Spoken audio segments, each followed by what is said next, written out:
신도시 대책위 제2차 설명회에 참석해 주신 모든 토지주 및 관계자 여러분께 감사 인사드립니다. 저는 토평이지구 신도시 대책위원회 사무국장을 맡고 있는 김병수입니다. 지금부터 제2차 설명회를 시작하도록 하겠습니다. 오늘 설명회의 주요 내용은 우리 신도시 대책위의 활동에 대한 안내와 요구사항 발표 및 도대창, 법무 및 세무법인의 전문적인 설명회를 갖도록 하겠습니다. 다음으로 신도시 대책위 송인호 위원장님의 인사 말씀이 있겠습니다. 큰 박수와 함께 위원장님을 단상으로 모시겠습니다.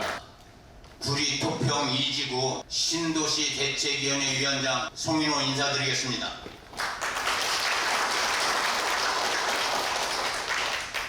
오늘 바쁘신 중에도 이렇게 많은 분들이 참석해 주셔서 대단히 감사드립니다. 먼저 우리 토평 2지구가 이번에 수용이 돼서 개발이 되면은 한강 조망권을 남쪽으로 바라보고 있는 마지막 요지입니다. 이 좋은 땅을 우리가 그동안에 물려받고 구매하고 그동안 잘 간직하고 왔었는데 수용령이 발동됨으로 인해서 이제는 우리가 이곳을 떠나게 될지도 모르겠습니다. 그래서 우리는 이곳을 최소한 우리가 지킬 수 있을 때까지 지키자. 그리고 이왕 수용령이 발동돼서 받을 수 있으면 금액을 최대한으로 많이 받자 라는 의미로 대책위를 발족하게 되었습니다. 우리가 전쟁터에 나가면은 전략과 전술이 있습니다. 이 자리에서는 전략만 발표하고 전술은 말씀드릴 수가 없습니다. 이 자리에서 있었던 내밀한 얘기가 LH에 들어가서 우리한테 도움이 될 게 없어서 우리가 어떻게 하는지 크게 전략만을 먼저 말씀드리겠습니다. 먼저 우리 토지 가격을 올릴 수 있는 방법 4가지와 우리를 도와줄 수 있는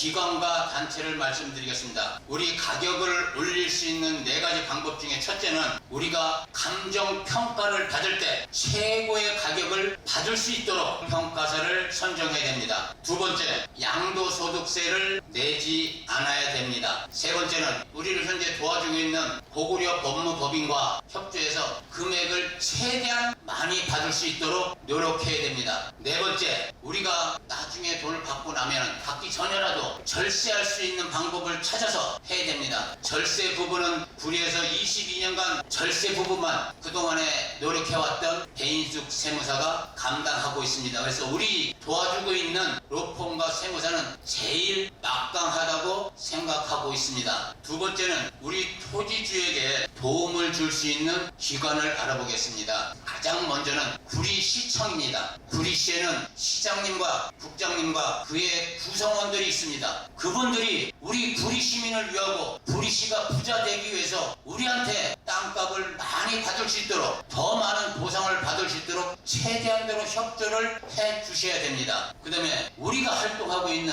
구리 토평 2지구 신도시 대책위원회에 여러분들이 회원으로 가입하시면 큰 도움이 될 것입니다. 우리 신도시 대책위원회와 함께 여러분들의 재산을 지켜나도록 최선을 다했으면 좋겠습니다. 이것으로 인사 말씀을 모두 마치겠습니다. 감사합니다. 네, 감사합니다. 다음으로 오늘 설명회를 위하여 귀한 시간을 내어주신 내빈 소개와 격려사를 듣겠습니다. 여러분들에게 많은 정보를 공유하기 위해서 정치인들은 초청하지 않았습니다. 먼저 백경현 구리시장님께서 우리 토지주에게 격려 메시지를 담아 직접 영상을 보내주셨습니다. 다 함께 듣도록 하겠습니다. 구리시를 만들어가는 구리시장 백경현 인사드리겠습니다. 이번 설명회가 자유로운 의견 개진과 소통으로 향후 주민들의 정당한 권리를 보호하고 구리시와 함께 서로 협력해 나갈 수 있는 계기가 되기를 기대합니다. 다음으로 궁금해하시는 토평 2지구 진행 상황에 대해 간략히 설명드리겠습니다. 현재 한국토지주택공사에서 지구 지정을 위해 전략 환경영향평가, 재해영향평가 용역을 추진 중이며 시에서는 토평 2지구 조성을 위한 기본계획 수립 용역을 착수하였습니다. 향후 2025년 지구지정과 2026년 보상계획 공고 및 보상협의회 운영, 2027년 지구계획 승인 절차를 거쳐 2029년 조성 공사에 착수하여 2034년 사업 준공을 목표로 하고 있습니다. 사업이 차질 없이 진행되어 토평 2지구 내에 생활의 터전을 잃게 되는 시민 여러분들이 합리적인 보상 및 혜택을 받을 수 있도록 지속적으로 사업 시행자와 협의해 나가겠습니다. 참석하신 주민 여러분들의 가정에 건강과 행복이 가득하시길 기원드립니다. 감사합니다. 다음으로 우리 대책위 단체명이 변경된 것을 소식지 및 설명의 책자를 통하여 알려드렸지만 다시 한 번 더 여러분의 마음에 되새기고자 공지드립니다. 우리 대책위는 교문하천동 주민대책위원회에서 신도시 대책위원회로 명칭을 변경하였고 다음과 같이 구리세무서에 비영리법인 단체명 변경 신고를 마쳤습니다. 새로운 단체명과 함께 토평이지구 모든 지역의 토지주가 피해를 입지 않도록 최선을 다할 것을 약속드립니다. 단체명 변경은 정관에도 반영되었으며 우리 대책위에서는 일반 회원에 대한 회비 납부 의무를 규정하고 있지 않습니다. 기부금, 찬조금, 후원금 등으로 운영 중이며 현재 어느 이익단체의 도움도 일절 받고 있지 않습니다. 다음으로 사업지구 발표 이후 우리 대책위의 활동 경과를 말씀드리겠습니다. 우리 대책위는 23년 12월경 교문하천동 주민대책위원회로 출범하여 타 대책위보다 선제적으로 법률 및 세무 상담을 실시하였으며 매주 임원회의를 개최하였습니다. 이후 구리시청 도시개발과 과장님과 스마트 시스템에서 연락을 받고 간담회를 실시하였으며 구리시장님과도 단독으로 간담회를 개최하였습니다. 또한 인근 수용지역인 양정역 보상위원회 및 왕숙지구 진접대책위 위원장과도 간담회를 실시하였습니다. 오늘 설명회가 있기까지 총 17차에 걸친 임원회의를 소집하였습니다. 특히 4월부터 매주 간평사를 초청하여 보상 협상 등 대책을 논의하였고 계속적으로 많은 평가사와의 미팅을 통하여 강제 수용 시 우리 토지주에게 유리한 감정평가사를 선정할 수 있도록 노력하겠습니다. 또한 앞으로 LH와의 간담회를 통하여 보다 더 실질적인 예산 및 보상, 재청 문제에 대하여 토론하도록 하겠습니다. 이어서 우리 신도시 대책의 가장 중요한 4가지 요구사항입니다. 현재 구리시에서 발표한 사업비를 11조로 증액하라고 강력히 요구하겠습니다. 현재 정부의 정보공개 청구를 진행하였으나 사업비는 정해진 바 없으니 구리시에 확인하라는 답변을 받은 상황입니다. 이에 대하여 강력한 후속 조치를 취할 예정임을 알려드립니다. 다음으로 강제 수용에 따른 양도세를 전면 면제하라는 내용입니다. 장은 세무법인과 함께 세법 개정 발의 대응책을 마련하고 있습니다. 세 번째로 농민 재정착 방안입니다. 우리 토평이지구는 절반 이상이 농지로 이루어져 있습니다. 농민들에 대한 재정착 대책이 꼭 마련될 수 있도록 지속적인 농업인 간담회를 개최하겠습니다. 마지막으로 토평동 일반 주거지역인 벌말과 돌성 그리고 교문동 한가베트를 사업지구에서 재척할 수 있도록 강력히 요구하겠습니다. 해당 주민들의 연명부를 받아 탄원서를 제출하도록 하겠습니다. 다음 2부에서는 우리 대책위 자문위원인 신석권 변호사님 인사드리겠습니다. 네, 안녕하십니까. 인사 올리겠습니다. 법무민 고구려의 대표를 맡고 있는 신석권 변호사입니다. 반갑습니다. 먼저 설명하기 전에 오늘 앞부분의 진행 과정들을 보면은 시장님께서 화상으로 축하 인사해 주시고 시의자님께서도 직접 참석하셔서 좋은 말씀 해주셨는데요. 시장님이나 시의자님 이렇게 하시는 거는요, 단순히 정치인의 활동이라기보다는요, 향후에 우리가 LH와 협상을 할 때 시가 어떤 입장을 취해 주는지와 관련해서 우리 대책위가 견인해야 될 대상으로서 상당히 의미가 있습니다. 그래서 아마 대책위에서 오늘 이런 자리를 전략적으로 배치한 것 같습니다. 예, 그러면 제가 오늘 준비한 설명을 좀 드릴 텐데 이전에 설명한 내용을 좀 더 보완을 했습니다. 제가 오늘 설명드린 내용은 전략 수립에 기초가 된 핵심적인 분석 내용의 아주 일부를 핵심 부분만 좀 설명드린 거다, 이렇게 이해하시면 되겠습니다. 사업의 개요들은 대충 아실 거니까 간단하게 보시자면은 사업 시행자가 LH고요. 공공주택 특별법에 의한 공공주택 사업입니다. 위치는 아시겠지만 교문동, 수택동, 아천동, 토평동 일원이고요. 총 약 88만 4,000평 정도입니다. 주택은 약 18,500호를 예정하고 있습니다. 그리고 사업비는 아직 공식적으로는 발표가 되지 않은 상태에 있습니다. 그동안에 사업이 추진된 경과를 보면 아직은 많이 되지 않았죠. 작년 11월 15일에 주택 공급 활성화 방안이 마련되었습니다. 국토교통부에서 5개 지구 신규 택지를 발표했고요. 그 다음 단계가 지구 지정이 예정이 되어 있습니다. 지구 지정이라는 의미는요, 이 사업 하는 전체의 구획을 테두리를 끊고 그 내부에 편입되는 토지의 세부 목록을 확정하는 일입니다. 세부 목록이 확정되면 그 대상이 바로 수용이 된다는 게 알려지기 때문에 이 지구 지정을 토지 수용법상의 사업 인정 고시로 의제가 됩니다. 어떤 의미냐면 이 지구 지정을 해서 테두리를 끄음으로써 국가가 가지고 있는 강제 수용권을 사업 시행자인 LH한테 부여를 해서 LH가 강제 수용 절차를 진행하라는 신호가 되는 것입니다. 그렇기 때문에 이 25년 상반기에 예정되어 있는 지구 지정이 아주 중요합니다. 이 지구 지정이 되면은 이후의 보상은 지구 지정 당시를 기본적으로 하게 됩니다. 그때 당시에 건물이 있었냐 없었냐, 그때 당시에 토지가 어떤 현황이었냐, 이걸 기초로 한다는 것이기 때문에 가장 중요한 시점이다, 이렇게 볼 수 있습니다. 지구 지정을 하고 나면요, 우리 법으로 보면 대략 한 4개월 120일 이내에 토지 조서 및 물건 조서 작성을 위한 조사에 착수하게 되고요, 그 조사에 기초해서 보상 계획 공고라는 걸 하게 됩니다. 어떤 식으로 보상을 하겠다는 구체적인 내용이 나오게 되고, 그때 가면은 토지 조서, 지작물 조서를 확인하고 이의가 있으면 이 신청하는 것이 중요한 일이 됩니다. 대략 보상계획 공고는 25년 하반기에 예상되고요. 지금 현재 예상으로 보면은 상반기에 최초 보상금 통보가 예정되어 있습니다. 다만 그동안의 LH의 사업들을 보면 보상금이 상반기에 통보되는 경우가 좀 드물고 하반기에 많이 통보가 되고 예정 일정이 늦춰지기도 하기 때문에 빠르면 26년 상반기 아니면은 26년 하반기 정도면은 보상금이 통보될 수 있다, 이렇게 이제 예상을 하고 있습니다. 자, 그 다음에 지역 분석을 해보겠습니다. 테두리가 이렇게 보이시죠? 여기 교문동이 약 17만 7천 평입니다. 그리고 아천동이 7만 2천 평, 수택동은 가장 작아서 4,500평 정도, 토평동이 47만 5천 평으로서 압도적으로 많습니다. 토지 수는 1600명 조금 상회하는 이런 숫자입니다. 자, 그 다음 아까 위원장님께서 세계의 지구로 지정해야 된다는 말씀을 하셨잖아요. 그게 어떤 의미냐면은 이 전체 지구를 하나로 해서 주민추천평가사 한 명이 다 할 수도 있습니다. 그렇게 하기도 하지만 일반적으로 보면 LH는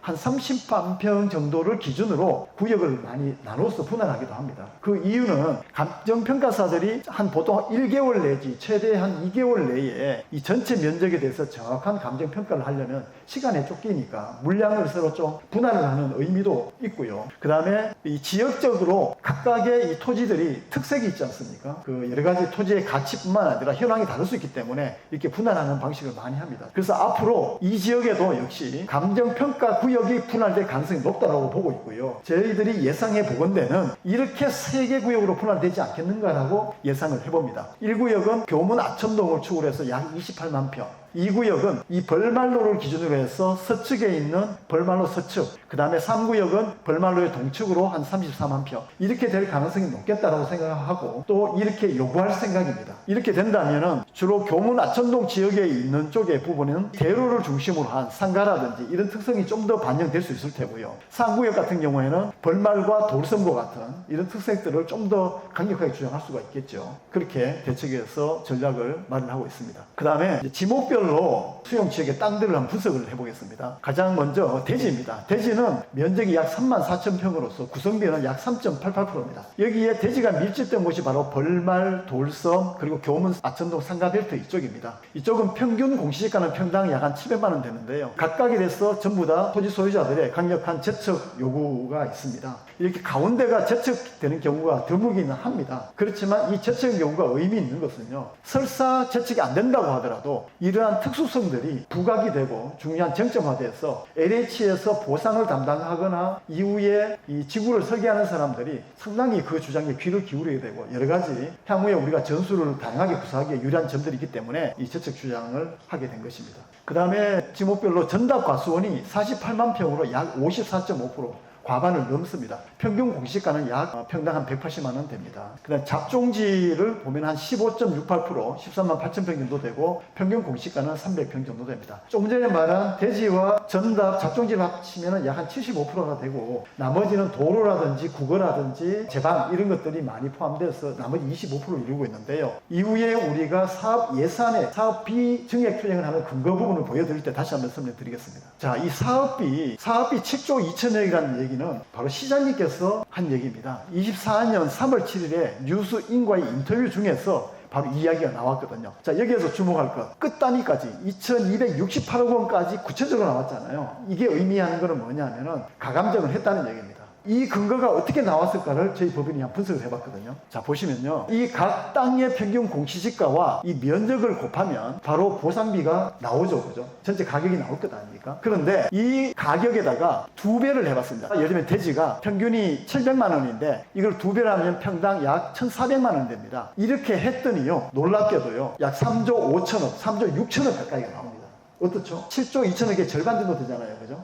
일반적으로 전체 사업비의 보상비가 약 50% 근방을 움직입니다. 대부분의 사업지가 그렇게 움직입니다. 이 얘기는 이 지역의 보상 금액 총액이 약 한 3조 6천억으로 아마 가감정됐을 가능성이 높다고 보는 것이고요. 그런 것들을 감안해서 저희들이 사업비의 요구액을 11조로 하라고 기본적인 요구사항을 아까 바로 그렇게 있는 겁니다. 그러면 우리 지역의 보상 금액이 앞으로 어떻게 요구해야 되고 될지를 차분히 살펴보겠습니다. 먼저 대책위 활동 우수 사례라고 있습니다. 화성 어천 공공주택지구, 여기는 올해 4월경에 보상 통지가 된 지역입니다. 저희 법인에서 자문을 했었고요. 이렇게 초반에는 환경영향평가 초안공청회 때 주민들이 다 참석해서 의견 개진하고요. 지구형 취소소송도 별도 제기하고 막루 설치해서 물건 조사할 때 좀 항의도 하고요. 또 지장물 조사 반대 투정도 하고, 그 다음 기어가기 집회를 하고 있었습니다. 이게 22년도 7월경입니다. 가장 더운 날씨에 그때는 비도 없고 온도가 거의 30도 이상을 계속 상회하는 때였는데요. 분당에 가면 LH 지사가 있습니다. 거기에서부터 용산 대통령실까지 7일간에 걸쳐서 어천대책위원장과 투쟁위원장이셨던 두 분이 일주일 동안 기어가기를 하셨어요. 상상이 되십니까? 절박하게 투쟁을 하셨죠. 그 이후에 보상 통지 직전에 무기한 천막 농성을 들어가고 이렇게 활동을 한 바가 있습니다. 이후에 우리 고구려에 대한 소개는 저와 함께 온 우리 임지연 변호사님께서 해주실 텐데요. 임지연 변호사님은 토지보상 전문 변호사님 자격도 가지고 계시고 유튜브나 이걸 통해서 지식을 전하는 역할을 많이 하고 있습니다. 안녕하세요. 저는 법무법인 고구려 임지연 변호사입니다. 인사드립니다. 저희 법무법인이 어떤 법인인지 간단하게 소개해 드리려고 합니다. 보시는 것처럼 저희 법무법인 고구려는 이렇게 5가지 핵심 가치를 추구하고 있는데요. 형식적이라고 생각하실 수도 있겠지만 저희 법인에서 수년간 임직원들이 논의해서 방향성을 정한 거고요. 저희가 일을 할 때 가지고 있는 마음가짐, 태도라고 생각해 주시면 좋겠습니다. 에토스, 쉽게 말해서 도덕적인 마인드를 가장 기초로 해서 전문성을 갖추고 특히 이 수용 업무에 있어서는 발로 직접 뛰는 현장성을 가장 중요시 생각하고 있습니다. 앞서 설명해 주신 우리 신석범 대표 변호사님께서는 서울대학교를 나오시고 사법고시 합격하신 뒤 20년가량 토지 수용 및 보상 업무를 전문적으로 수행을 해오셨습니다. 여기 보시면 전문 분야 등록 증서라는 게 있는데요. 우리 대한변호사협회에서는 특정 분야에 관해서 전문성을 갖춘 변호사에 대해서 엄격한 요건 하에 전문 자격을 부여를 하고 있습니다. 신 변호사님께서는 수용 및 보상 업무에 관해서 전문 자격을 가지고 계십니다. 저는 이화여자대학교 그리고 중앙대학교 로스쿨을 나와서 변호사 시험에 합격한 뒤 법무법인 고구려에서만 쭉 근무를 했고요. 현재 법무법인 고구려 파트너 변호사입니다. 저도 신 변호사님과 함께 8년째 수용 및 보상 업무를 전문적으로 수행하고 있습니다. 신 변호사님과 마찬가지로 대한변호사협회 수용 및 보상 전문 변호사로 등록이 되어 있습니다. 저희 법무법인 고구려는 변호사들 뿐만 아니라 수용 업무에 관해서 풍부한 경험을 가지고 있는 전문 인력들을 갖추고 있습니다. 임신웅 본부장을 필두로 한 토지 보상팀과 많이 보셨을 우리 조현회 팀장이 이끌고 있는 분석관리팀이 있습니다. 특히 이 분석관리팀에서는 우리 소유주 여러분들께서 조금이라도 더 보상을 잘 받으실 수 있도록 개별 토지의 특성과 또 감정평가 시의 다양한 쟁점들을 분석을 치밀하게 진행하고 있습니다. 저희 법무법인 고구려는 이렇게 감정평가에 관한 전문 지식과 풍부한 경험을 가지고 있고요. 오늘도 주말임에도 불구하고 9명의 직원들이 현장에 와서 현장 지원을 할 정도로 충분한 인력을 바탕으로 직접 발로 뛰는 현장성을 갖추고 있다는 점, 그리고 우리 소유주 여러분들께서 조금이라도 부담 없는 비용으로 이 사업 시행자에게 대응을 하실 수 있도록 하고 있다는 점에서 특히 강점이 있습니다. 여기 보시는 내용은 저희 법무법인 고구려가 다양한 공익사업 시행지구에서 업무를 수행했던 업무 성과입니다. 합니다. 여기 나와 있는 사업지구들은 극히 일부이고요. 정말 많은 사업지구들에서의 업무 경험을 가지고 있습니다. 마지막으로 저희 법무법인 고구려의 유튜브 채널과 책을 좀 소개를 해드리고 싶은데요. 저희 법무법인 고구려는 토지 보상에 관한 노하우를 바탕으로 토지보상 백문백답이라는 책을 출간을 했고 벌써 2판이 나와 있습니다. 핵심적이면서도 유용한 정보들이 많이 담겨 있으니까요. 꼭 한번 참고해 주셨으면 좋겠고 또 지금 유튜브 들어가셔서 법무법인 고구려 TV라고 검색을 하시면 바로 저희 법인 유튜브를 확인하실 수 있습니다. 이 수용과 관련해서 궁금해하실 만한 내용들 또 관련해서 방송에 출연했던 영상들 준비되어 있고요. 그 외에도 일반적인 법률 상식에 관한 영상들도 많이 준비되어 있으니까 우리 어머님, 아버님들 꼭 구독 좀 부탁드립니다. 주민추천 감정평가사를 선정하는 것이 왜 그렇게 중요한지에 대한 영상도 저희 유튜브 채널에 올라와 있으니까 꼭 한번 시청해 주시고 혹시 아직 동의서 작성 안 해주신 분들 계시다면 댁으로 돌아가시기 전에 동의서 꼭 작성 부탁드리겠습니다. 저희 법인 소개는 마치도록 하겠습니다. 감사합니다. 좋은 말씀 감사드립니다. 다음으로 배인숙 세무사님의 질의응답 시간을 갖도록 하겠습니다. 안녕하세요. 배인숙 세무사입니다. 지금 저희가 현장에 나가면 그때마다 상담하는 포커스가 달라요. 보상 2년 전, 3년 전 다르고 그 다음에 1년 전 다르고 보상 스탠바이 시작할 때 다르고 다른데 지금 오늘 제가 포커스로 맞출 부분은 개정세법 발의안 부분을 포커스로 맞추고 오거든요.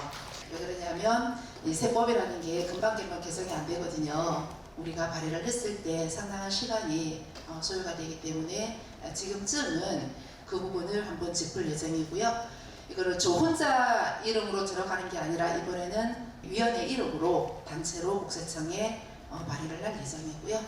네, 이렇게 하시고 나머지 세부적인 거는 저희 개별 상담 받는 걸로 하겠습니다. 이상입니다. 수고하셨습니다. 네, 수고하셨습니다.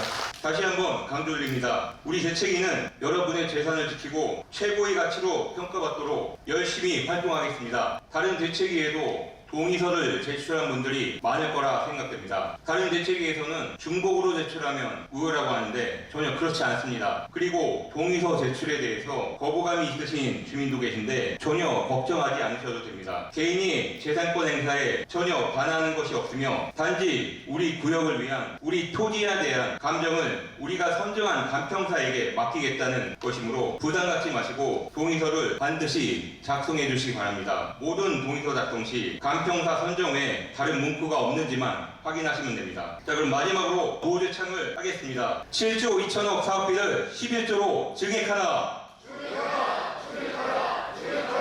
강제 수용에 따른 양도세를 면제하라. 농민 재정착을 위한 대책 방안을 마련하라. 토평동 주거지역과 교문하천동 상가벨트를 사업지구에서 재척하라. 네, 감사합니다. 다음에는 더욱더 여러분들에게 도움이 될 수 있는 주제를 가지고 자주 찾아뵐 수 있도록 노력하겠습니다. 참석해주신 모든 여러분께 감사드립니다.